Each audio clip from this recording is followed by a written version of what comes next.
Bienvenue dans le journal du Maoulid qui célèbre la naissance du prophète Mohammed, paix et salut sur lui.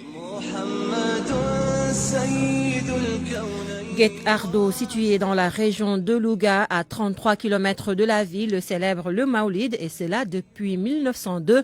Le gamou de Guet Ardo, initié par El Haj Cheikh Al-Djoumaba, se tiendra le jeudi prochain. Des efforts sont consentis par les autorités locales pour sa tenue, mais la famille religieuse souhaite un accompagnement de l'État du Sénégal. Écoutons à ce propos Mohamedou Fadel Ka, le secrétaire général du comité d'organisation du gamou de Guet Ardo, au micro d'Abdoulaye Sissé. Il faut retenir que Guet Ardo célèbre le gamou depuis 1902, coïncidant avec l'année où El Haj Cheikh Al-Djoumaba a reçu de Cheikh Nasher Saadou Abi le titre de Cheikh, et cela suite à leur seconde rencontre à Saint-Louis. Il a depuis cette date institué le gamou, dirigé lui-même les activités afférentes jusqu'à son rappel à Dieu en 1945. Maintenant, par la suite, tous ces khalifes d'El Haj Mohamedou Fadel Ba, qui est son premier khalif, à El Haj Mohamedou Aïssata Ba, qui est l'actuel khalif, tous ont participé à donner à l'événement l'envergure internationale qu'il a aujourd'hui. Le gamou de Guet Ardo, c'est donc essentiellement une journée de lecture du Coran, de partage et de solidarité, mais aussi une journée de lecture des khasaïd de Cheikh Nasher Saadou Abi, tels que Wasilatul Maqasidi, qui signifie la voie d'accès au but, en ce qu'il renferme d'éloges pour le prophète sallallahu alayhi wa sallam. Il s'agit d'un poème écrit à partir des 28 lettres de l'alphabet arabe, et pour chaque lettre, il compose 3 vers pour magnifier l'exemplarité de Sayyidina Muhammad sallallahu alayhi wa sallam. Pour ce qui est de la journée, pour ce qui est de la soirée, il faut retenir qu'elle est ponctuée par une veille religieuse sous la conduite du porte-parole Cheikh Al-Djouma Mohamed Oumoul Ba et des représentants des familles des Mouhaddam de Guet Ardo, qui sont nombreux à recevoir le titre de Cheikh de la part de El Haj Cheikh Al-Djouma. S'agissant du volet administratif, des efforts sont consentis par le maire de la commune de Guet Ardo pour un accueil dans d'excellentes conditions des fidèles, mais nous souhaiterions davantage un accompagnement de l'État à travers ses différents démembrements, tels que le service d'hygiène, la région médicale et les forces de défense et de sécurité. Rencontre entre le préfet de Kaolack et le comité d'organisation du gamou de Medina Baye pour définir un plan de circulation. Un aspect important pour le comité d'organisation du gamou, il y va de la sécurité des pèlerins selon eux, nous dit Cheikh Tidiane Gaye, vice-président du comité d'organisation du gamou de Medina Baye. Il est au micro d'Ibrahima Djamé. C'est une réunion technique qui a été convoquée par le préfet du département de Kaolack pour discuter, échanger sur le plan de circulation à l'occasion de la célébration du Mawlud de cette année. Entouré de l'ensemble de ces services techniques, principalement du commissaire central et de toutes les autres autorités compétentes en la matière, on a échangé largement sur tout et je pense que les mesures idoines seront prises et communiquées largement aux populations pour permettre aux gens de venir tranquillement à Medina Baye et puis célébrer leur Mawlud et rentrer tranquillement également. Donc je pense que au sortir de cette réunion, le commissaire de police et le préfet vont définir ce plan de circulation après la sortie de l'arrêté de monsieur le préfet. Et une autre occasion vous sera ouverte pour permettre de communiquer largement avec la population sur ce plan de circulation. Gamou et couverture médiatique, le coronavirus change la donne dans certaines rédactions. Le groupe Walfadjri réduit son équipe pour Tivaouane, mais promet le direct à Medina Baye, Ndiassane entre autres. Seneweb a déjà mobilisé les moyens financiers, humains et logistiques, nous dit Jo Maron. Il aura tout chamboulé ou changé, mais le coronavirus empêchera-t-il la couverture médiatique du gamou? Au groupe Walfadjri, pas de grands changements. Medina Baye, Kaolack aura son direct. Ndiassane aussi. Tivaouane va se contenter d'une équipe réduite. Moustapha Diop coordonne les rédactions du groupe Walfadjri. L'essentiel de nos équipes sera à Medina Baye.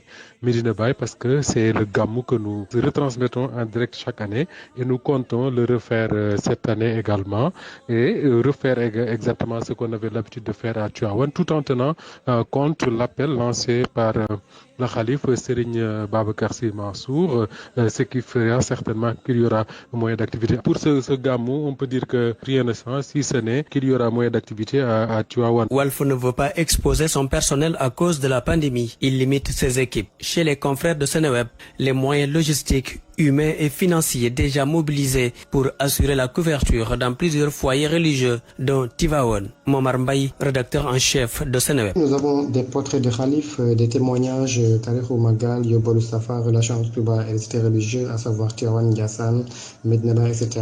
Des visites des différents sites religieux, des sites historiques. En tout cas, on fait vivre aux internautes les temps forts de la célébration. Pour le Gamou, nous avons retenu Tivaouane, Medina Baye, Thiénaba, Pal, le Gamou de Ndiassane pour la semaine d'après. Alors là où je vous parle, nos équipes dirigées par Salah Gueye sont déjà déployées sur le terrain. Les sites à couvrir cette année sont Tivaouane. Avec le contexte de Covid-19, Tivaouane ne célèbre pas la naissance du prophète, mais bien entendu, Serigne Moussa Fassi sera bien présent à Tivaouane. La pandémie du coronavirus aura certainement raison sur la mobilisation autour du Gamou, mais aura-t-elle le pouvoir d'empêcher la liberté d'informer?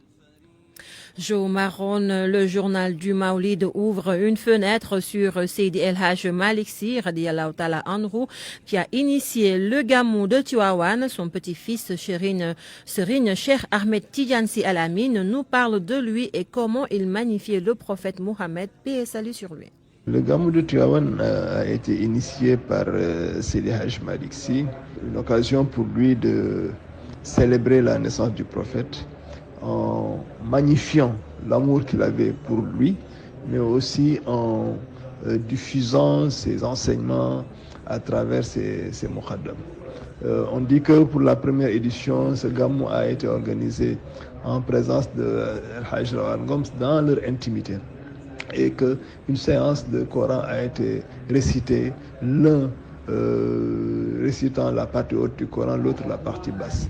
C'est à la suite de cela que le Gamou a commencé à avoir une ampleur extraordinaire, avec bien entendu le rappel des troupes venant des différentes régions du Sénégal, parce que comme vous le savez, après l'étape de Ndiarné, où le cheikh a formé un grand nombre de mukhaddam qui s'étaient éparpillés à travers le pays, donc le Gamou était l'occasion pour lui de délivrer un message, et il demandait à ce que toutes les personnes à qui il avait délivré un enseignement puissent, à l'exception de peut-être une deux familles, qui donc devaient venir à Tivaouane pour écouter le message du Khalif. Donc pour dire que le Gamou est une occasion pour un homme de délivrer un message en une nuit où le prophète Mohammed sallallahu alayhi wa sallam est magnifié, l'enseignement du modèle prophétique est diffusé à travers le Sénégal.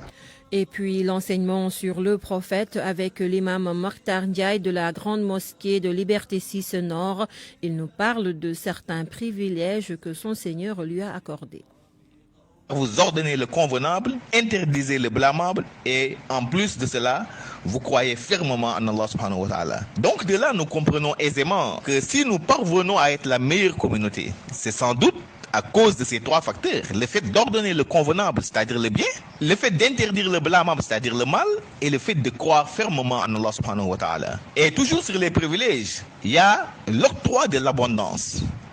Allah subhanahu wa ta'ala a accordé à Muhammad alayhi salam l'abondance, qui est Al-Kawthar. Nous t'avons certes accordé l'abondance, affirme Allah subhanahu wa ta'ala. Donc, prie pour ton Seigneur et sacrifie celui qui te hait sera certes sans postérité. Toujours sur les privilèges accordés à Muhammad alayhi salam, au jour dernier, il faut le dire, il sera le porte-parole de tous les prophètes, ainsi que leur intercesseur auprès d'Allah subhanahu wa ta'ala. Ce qui est un privilège de taille qu'aucun de ses prédécesseurs n'a en fait eu. Il l'affirme lui-même dans un hadith: Iza kana yawm al-qiyamah kuntu imamul anbiya. Il nous dit: au jour dernier, je serai l'imam de tous les prophètes, leur porte-parole et leur intercesseur auprès d'Allah. Et ce n'est pas par orgueil, n'est-ce pas, que je l'affirme. Donc tout cela constitue des privilèges qu'Allah subhanahu wa ta'ala a accordés à notre noble prophète Muhammad sallallahu alayhi wa sallam. C'est ce qui met fin à ce 4e numéro du journal du Maoulid, présenté par Nafissatou Sila, Aliouba et Yassine Pouy à la cabine technique. Ndiogu Diène a assuré la réalisation. Grand merci à Jo Maron, Abdoulaye Sissé et Ibrahima Djamé.